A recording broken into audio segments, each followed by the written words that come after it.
Hey Taurus. Okay.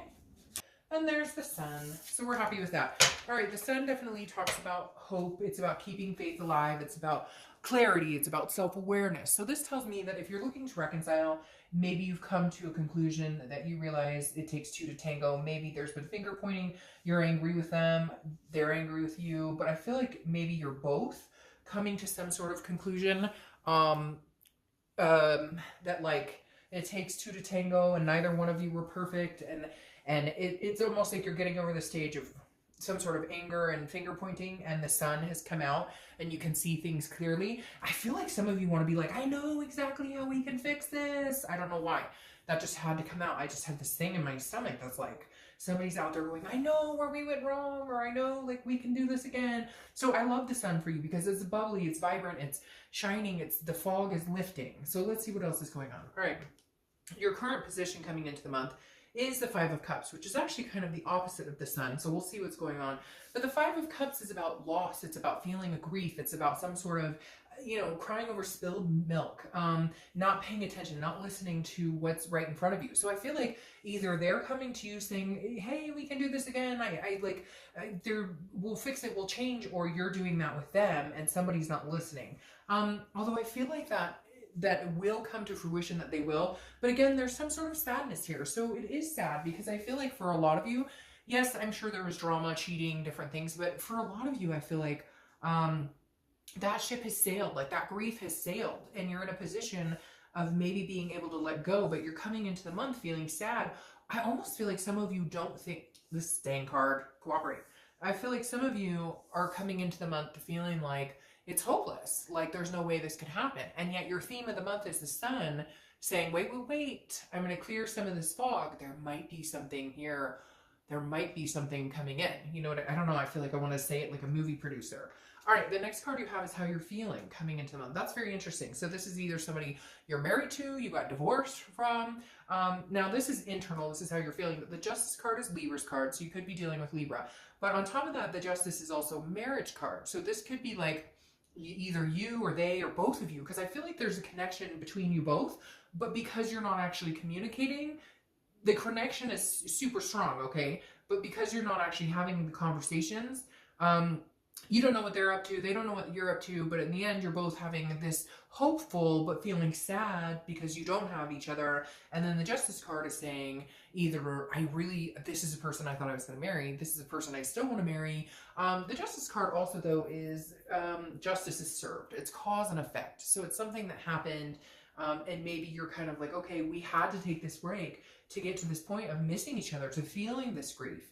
We weren't communicating. We didn't have that emotion. The passion was gone, whatever it is. And you're kind of like, okay, now that we're apart, I don't want to be apart anymore. I don't want to feel that. And they don't want to feel that, because this right now, I'm telling you, the energy in this room is a dual connection. This is not one-sided. This is two people thinking about each other. And you know what? If that's not you, then this isn't your read.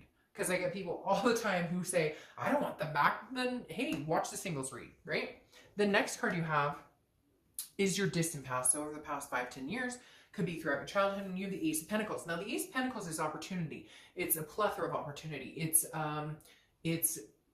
like the beginning of success and finding accomplishment. What's interesting is this is in your distant past, and this is telling me that you know what it's like to be successful in a lot of different areas, in finances, in relationships, and you're kind of looking back this month going, where's the missed opportunity? If I still want to be with this person, or if they want to be with me, there has to be some sort of opportunity here, because that's what this represents. And this is saying, look, in the past, maybe you've missed that sign. Maybe you've missed that opportunity, that card.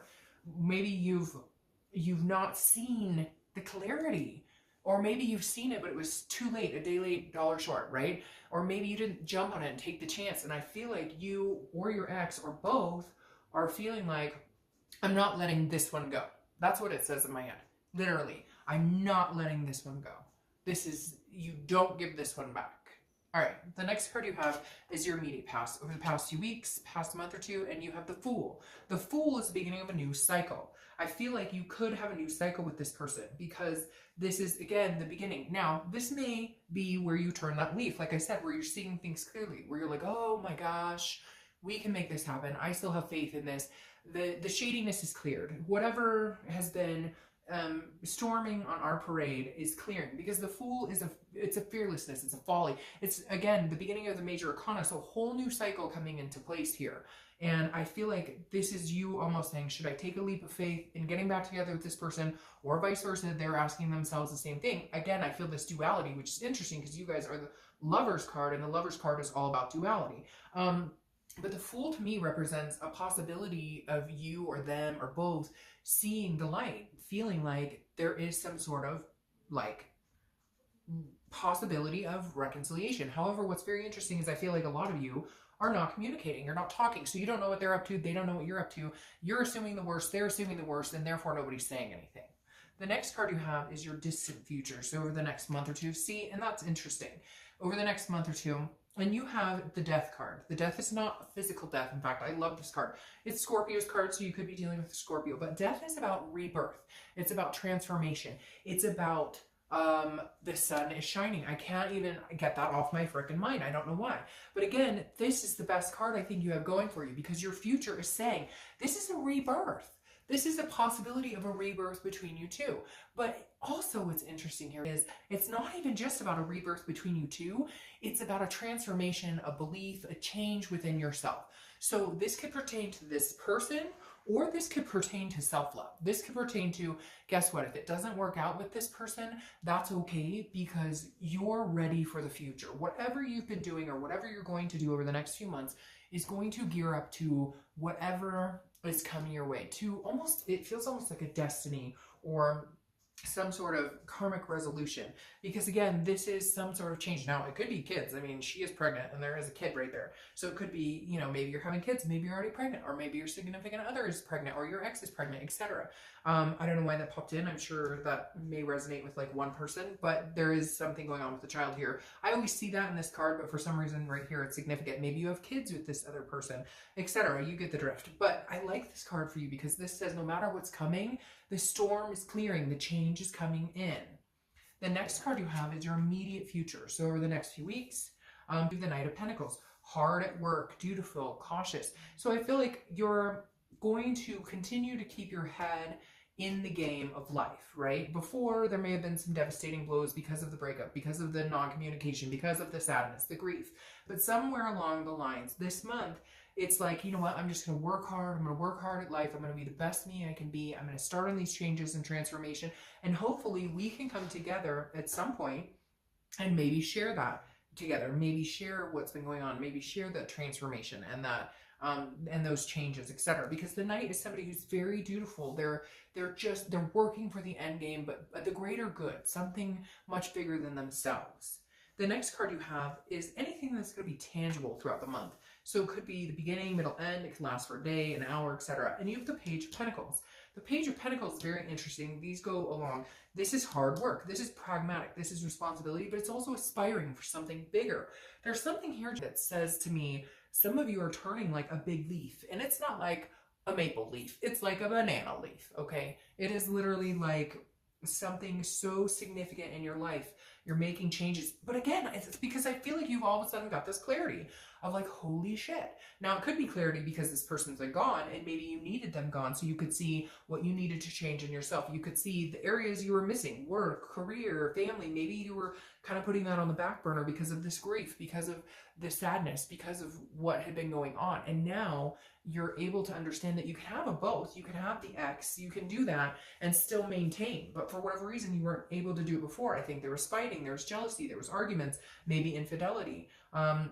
But now I feel like it's almost like a maturing. I can't explain it, like a growing up. And some of you are gonna be like, I am 55, and I get that totally.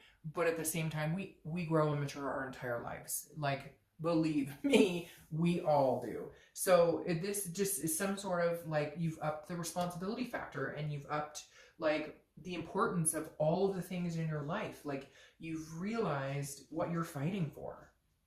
The next card you have is how you're feeling throughout the month. Again, could be beginning, middle, end, could last for a day. You have the Queen of Wands. This is an excellent place to be. She is full of ferocity. She is sensuous. She is, you know, and again, I don't apply sex to the card, so male or female, but this person is just very confident, knows what they're going for, knows what they're going after. The confidence continues to build every step they take because they're embarking on these new journeys, these changes. They're embracing change. They're embracing. Now, for some of you, this could be that this person is no longer going to be in your life and all of this is coming to fruition because they're not. I feel like for a lot of you though, it's not like that. I feel like for a lot of you, it's almost realizing like you can possibly have this person back. But for some of you, it is going to be, they are gone, you are sad, but now everything's clear and you can see the light. The next card you have is your hopes and fears for the outcome of the month. And you have the Seven of Wands. So again, this is hopes or fears. And your fear is that, how do you communicate this? Because the Seven of Wands is a defense, it's a strategy. So how are you going to get in touch with them? How are they going to get in touch with you? Let's say you guys do call and talk to each other. Let's say you do text. Somebody broaches that and says, hey, I don't want silence anymore. I want to talk. It's making me sad not to have a discussion. We were, after all, really, really good friends. But the Seven of Wands is telling me that some of you are feeling like you don't know where to go from here. How do we get past the past? How do we not get on the defense? We know we're going to have conversations that could be pretty hard.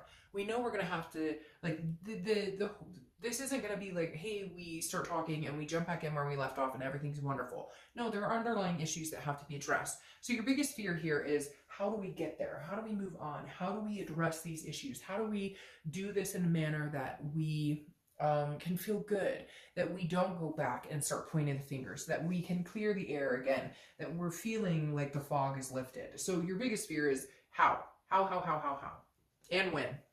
I feel somebody out there going, and when, I want to know when. The next card you have is the Three of Wands. I love this for you.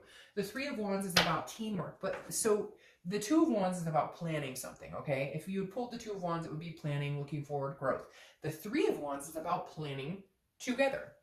So the outcome is planning a future with somebody else. So the Three of Wands is saying you're in it, they're in it, but I feel like you guys don't know that each other is in it. Or you're thinking, of course, they're not in it, or you're wanting to not be in it, but in reality, you really want to be in it. I feel like, I know that sounds confusing, but it's almost like mind games, like, or again, a lack of communication. So you're blind, they don't know what you want. You're assuming they moved on, they're assuming you moved on.